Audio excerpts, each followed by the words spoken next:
Hi friends, welcome to my channel. இன்றைக்கி height and seek biscuit எப்படி பண்ணலான்னு பார்க்கலாம் வாங்க. அதுக்காக 1 கப் கோதுமை மாவு, 3/4 கப் நாட்டு சக்கரை, 1/2 cup cocoa powder, 1/4 cup butter, 1/4 cup பால், 1 டேபிள் ஸ்பூன் பேக்கிங் பவுடர் எடுத்து எல்லாத்தையும் நல்லா மிக்ஸ் பண்ணி விட்டுக்கலாம். கொஞ்சம் கொஞ்சமாக பட்டர் ஆட் பண்ணி நல்லா மிக்ஸ் பண்ணி விட்டுக்கோங்க. கையால் மிக்ஸ் பண்ணால் தான் சின்ன சின்ன கட்டி இருந்தாலும் எல்லாம் நல்லா மிக்ஸ் ஆகும்.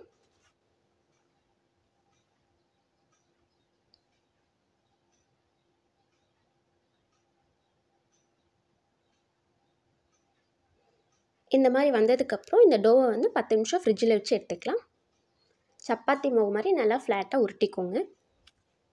உங்களுக்கு என்ன ஷேப்பில் வேணுமோ அந்த மாதிரி கட் பண்ணிக்கோங்க. மேலே கொஞ்சம் சாக்கோ சிப்ஸ் போட்டுக்கோங்க.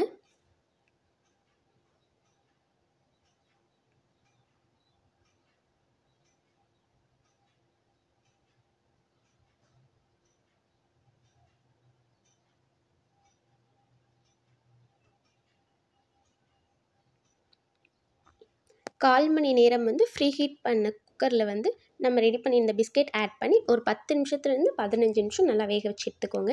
டேஸ்டியான பிஸ்கெட் ரெடி. எப்படி இருக்குன்னு ட்ரை பண்ணி பார்த்துட்டு கமெண்ட் பண்ணுங்கள்.